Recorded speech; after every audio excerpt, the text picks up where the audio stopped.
Welcome to Mishika classes. Today is Saturday, so it is a time to discuss about the one of the famous personality of India, and the famous personality that we are going to discuss today is the Sarojini Naidu. आज Saturday है तो आज किसकी turn है? आज turn है एक famous personality India की, उसके बारे में डिस्कस करने की।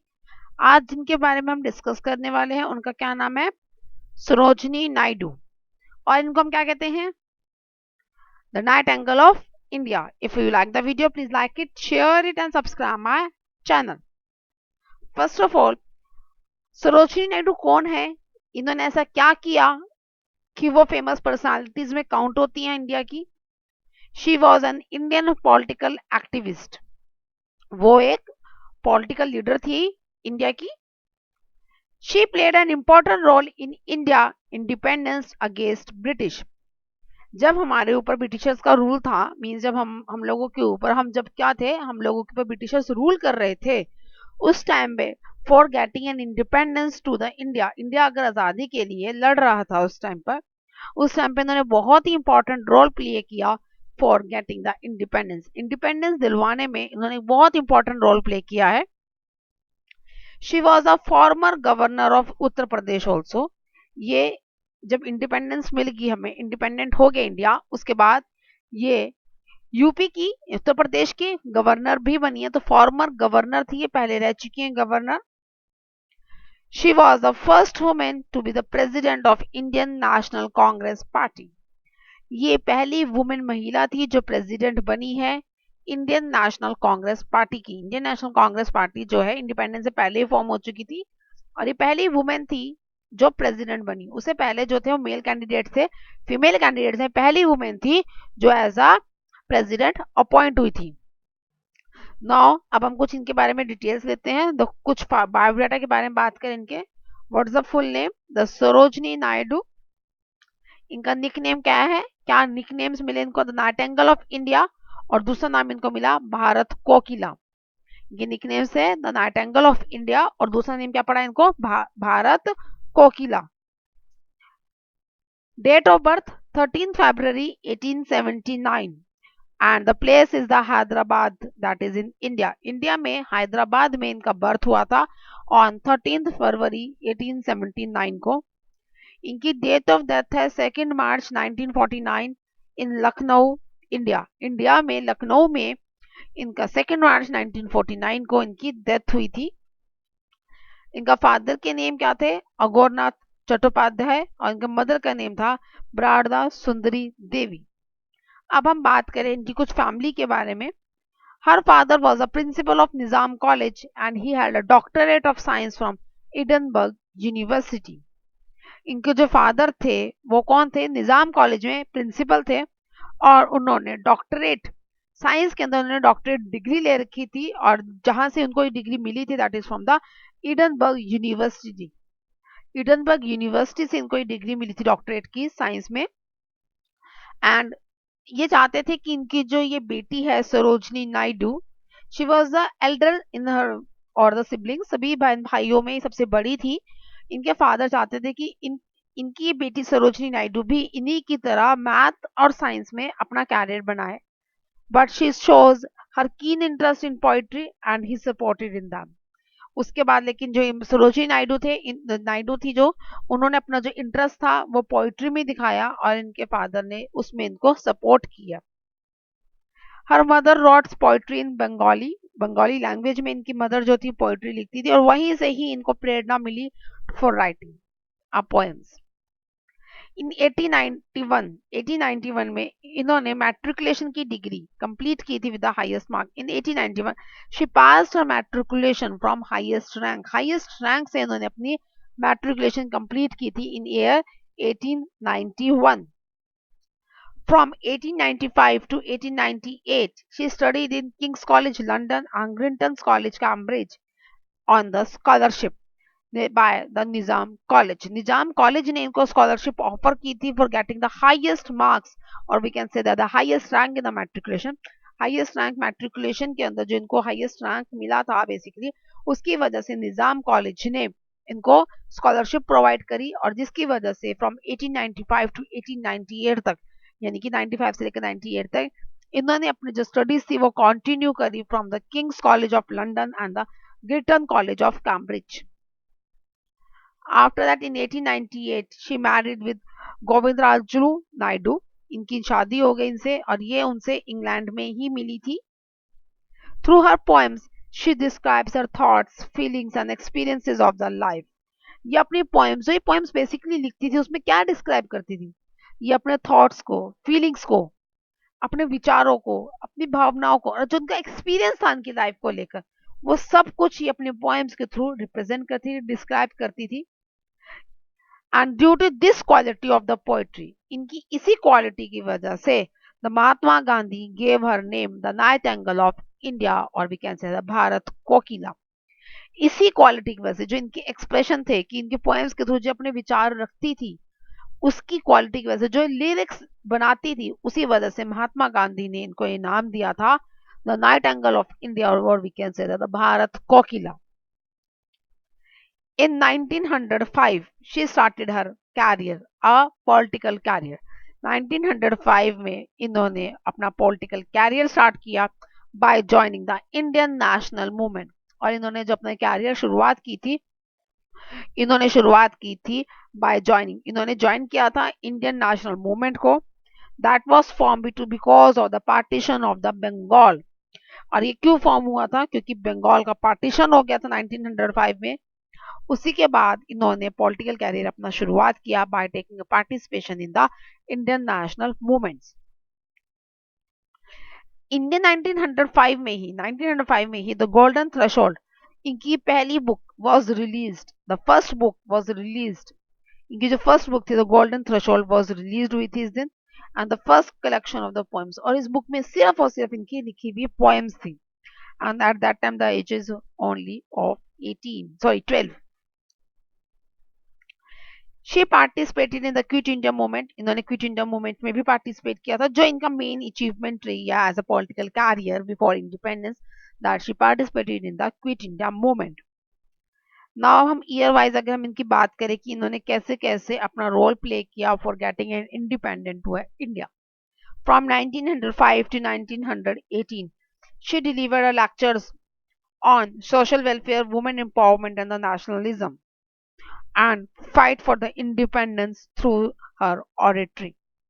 इन्होंने 1905 से लेकर 1918 तक बहुत सारे लेक्चर्स डिलीवर किए और सारे जो लेक्चर्स थे उनके जो टॉपिक्स थे बेसिकली वो क्या थे? तो सोशल वेलफेयर कि कैसे हम अपने समाज में अपना गठन कर सकते हैं, वुमेन एम्पावरमेंट, वुमेन्स की पावर के बारे में एंड नेशनलिज्म और देशभक्ति के बारे में इन्होंने बहुत सारे लेक्चर्स दिए. और साथ ही साथ ये इंडिपेंडेंस को फाइट करती रही. और इनकी जो ऑडिटरी स्किल्स थी, मीन्स बोलने का जो तरीका था, उससे लोग बहुत ज्यादा इम्प्रेस होते थे और मतलब उससे लोग कनेक्ट होते थे. मेन चीज क्या थी? कनेक्शन. ताकि हम लड़ें, अपनी आजादी के लिए लड़ें, वो कनेक्शन बहुत जरूरी था उस टाइम पर. और इनकी जो स्पीचेस थी उसमें वो बात थी. Then in 1917 she founded Women Indian Association और we can say WIA. इन्होंने 1917 के अंदर वुमेन इंडियन एसोसिएशन फॉर्म किया by showing the women empowerment. उसमें इनका मेन मकसद क्या था उसकी फाउंडेशन का? To show the women's empowerment. Women's empowerment के लिए उन्होंने फाउंडेशन फॉर्म करी थी. Then in 1917 she joined Satyagraha movement against British rule. Satyagraha movement जब ब्रिटिशर्स के अगेंस्ट स्टार्ट किया गया था उसमें भी इन्होंने पार्टिसिपेट किया. और सत्याग्रह का मतलब क्या था? यस, बिना फाइट के, साइलेंट पीस के थ्रू अपनी बात रखना और आजादी के लिए लड़ना बिना लड़े. नॉन वायलेंस एक्ट था ये basically. In 1919 she went to London as a part of the all Indian home rule league. उसके बाद 1917 में इन्होंने ज्वाइन किया था लंदन को all Indian home rule league के. जो जो वहां पर जो लंदन में जिस मिशन में गई थी उस लीग का नाम क्या था? All Indian home rule league. और इन्होंने इसमें कंपनी दी थी एनी बेसेंट को. एनी बेसेंट जो उस टाइम पर प्रेसिडेंट थी होम रूल लीग की. एनी बेसेंट कौन थी? होम रूल लीग की प्रेसिडेंट थी. इन्होंने उनको कंपनी दी थी और वुमेन्स के फाइट के लिए, वुमेन्स की जो सफरेज थी, वुमेन्स जो सफर कर रही थी उनके लिए ये खड़ी हुई by the joint selection commission. In the London. और वो कहाँ पर इन्होंने जो ये एडवोकेसी जो करी थी, अपनी जो लड़ी थी है, वो कहाँ पर लड़ी थी? The joint select committee in the London, and the president of that league was the Annie Besant. और साथ ही साथ इन्होंने यहाँ पर दूसरा इम्पैक्ट क्या था? एक तो ये था कि वुमेन जो सफरेज कर रही थी उसके लिए फाइट करना। दूसरा क्या था? Lucknow pact. Lucknow pact basically किस लिए था? Of the joint Hindu Muslim demands for British rule political reforms. कि उस टाइम पर क्या था? बेसिकली हिंदूज और मुस्लिम दोनों अलग अलग हो गए थे, इन दोनों को इकट्ठे एक करके पॉलिटिकल रिफॉर्म करना। इन 1920 she join non cooperation movement. 1920 में इन्होंने महात्मा गांधी के साथ नॉन कॉपरेशन मूवमेंट को ज्वाइन कर लिया। And the non cooperation movement is again the part for the advocacy of the against British rule. British rule के अगेंस्ट ही था नॉन कॉपरेशन मूवमेंट भी, यानी कि against for the independence. Independence के लिए ही मूवमेंट था पहले वाला। ऑल इंडिया होम रूल भी, सत्याग्रह मूवमेंट भी, non cooperation movement, this all था इंडियन फ्रीडम फाइटर के लिए। इंडियन जो फाइट कर रहे थे फ्रीडम के लिए, उसी में जो मूवमेंट चलाए गए थे महात्मा गांधी के द्वारा और जो बाकी फ्रीडम फाइटर्स के द्वारा, उनमें ये एक एक करके सभी मूवमेंट्स में इन्होंने अपना एक्टिविस्ट रोल प्ले किया, मतलब प्रॉपरली पार्टिसिपेट किया। Then in 1924, she represented India, the National Congress at East African Indian National Congress. 1924 के अंदर इन्होंने रिप्रेजेंट किया था इंडियन कांग्रेस पार्टी को at East African Indian National Congress में, and that is was outside the India. Okay. After that in 1925, इसी वजह से जब इन्होंने यहाँ पर रिप्रेजेंटेशन दी, इसी वजह से she became the first female president of Indian National Congress. वहां पे जो इन्होंने ऑडिटरी स्किल्स दिखाई थी अपनी, उसी वजह से जो national Indian National Congress party के मेंबर से उन्होंने इनको एज अ प्रेसिडेंट इलेक्ट कर लिया, चुन लिया अपना, and she became the first female president of Indian National Congress. और इसी वजह से ये पहली फीमेल प्रेसिडेंट बन गई इंडियन नेशनल कांग्रेस पार्टी की। Then in 1927, she was founding a member of All Indian Women Conferences. All Indian Women Conferences हुई थी, उसके अंदर ये फाउंडिंग मेंबर बनी in 1927 में। Then in 1930, Mahatma Gandhi started a salt march, or we can say the Dandi March. 1930 में महात्मा गांधी ने salt march यानी कि दांडी मार्च की शुरुआत की। And Mahatma Gandhi wants that no women can actively participated in this Dandi march. और वो चाहते थे कि कोई भी वुमेन दांडी मार्च में पार्टिसिपेट ना करे बिकॉज ऑफ द अरेस्ट, क्योंकि पूरे चांसेस थे कि इसमें अरेस्ट होंगे। तो वो चाहते थे कि वुमेन्स अरेस्ट ना हो, इसीलिए वो चाहते थे कि वुमेन्स इस दांडी मार्च में पार्टिसिपेट ना करें। After the arrest of Mahatma Gandhi, जब महात्मा गांधी का अरेस्ट हो गया, then she became the leader of the Dandi march. क्योंकि ये एक्टिविटी पार्टिसिपेट रही उस मेंबर में। महात्मा गांधी चाहते थे कि ना करें, बट स्टिल उन्होंने इस मार्च में पार्टिसिपेट किया। और महात्मा गांधी जब अरेस्ट हो गए, क्योंकि वो उसके लीडर थे दांडी मार्च के, जब उनके अरेस्ट हो गए तो ये बन गई उनकी लीडर बन गई थी दांडी मार्च की, और इन्होंने इसको कंटिन्यू रखा दांडी मार्च को। In 1931, she participated in the second round table conference headed by the Viceroy Lord Irwin. 1931 में जो क्योंकि पहली दांडी मार्च में महात्मा गांधी के अरेस्ट हो गया था, उसकी वजह से जो पहली राउंड टेबल कॉन्फ्रेंस थी वो इंडियंस ने पार्टिसिपेट नहीं किया क्योंकि महात्मा गांधी का अरेस्ट हो गया था। फिर 1931 में सेकेंड राउंड टेबल कॉन्फ्रेंस हुई। जो सेकेंड राउंड टेबल कॉन्फ्रेंस हुई उसमें इन्होंने पार्टिसिपेट किया, और जिसको होस्ट कौन करते, हेड कौन करते, बाय द विसरी लॉर्ड इरविन। और जो इसके जो जॉइंट मेंबर्स थे वो कौन थे? Gandhi and the Irwin. Gandhi और इरविन जो जॉइंट मेंबर्स थे, और जो विसरी लॉर्ड इरविन जो थे इसके हेडेड थे। और 1931 के अंदर इन्होंने इसमें पार्टिसिपेट किया। Then in 1942 she participated in the quit India movement. 1942 में इन्होंने क्विट इंडिया मूवमेंट में पार्टिसिपेट किया। और क्विट इंडिया मूवमेंट बेसिकली क्या था? अंग्रेजों भारत छोड़ो। इसमें इनके साथ इनकी डॉटर ने भी पार्टिसिपेट किया।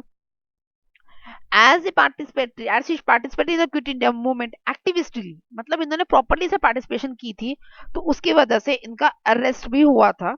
She also go for the jail for getting the independence 2 times गई, ये 2 बार गई थी। आफ्टर इंडिपेंडेंस, जब इंडिपेंडेंस मिल गया इन 1947, 15 अगस्त 1947 India got independence. As you all know that, आप सबको पता है 15 अगस्त 1947 में हमारा देश आजाद हुआ था।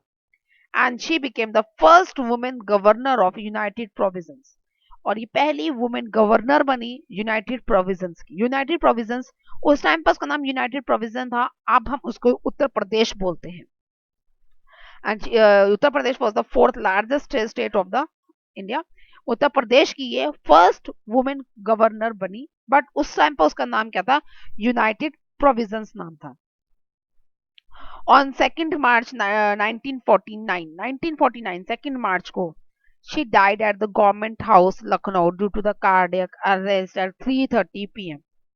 कार्डियक अरेस्ट आया इनको एक हार्ट अटैक आया, जिसकी वजह से इनकी क्या हो गई? डेथ हो गई in the Lucknow government house Lucknow. Government house Lucknow में इनकी डेथ हो गई थी.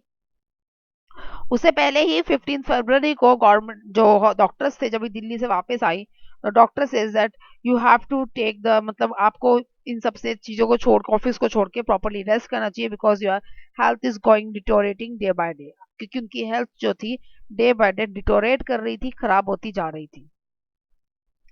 नाउ अब आपको पता है कि जो सरोजिनी नायडू थी वो कौन थी basically? Yes, she was a poet. वो पोएट भी थी. अब हम बात करते हैं इनकी पब्लिकेशन वर्क की. इनकी कौन कौन सी बुक्स जो है पब्लिश हुई हैं. The first was 1905 the golden threshold. ये मैं आपको पहले ही बता चुकी हूँ. इनकी पहली बुक का नाम क्या था? The golden threshold, and it was publish by the London William Hahnemann.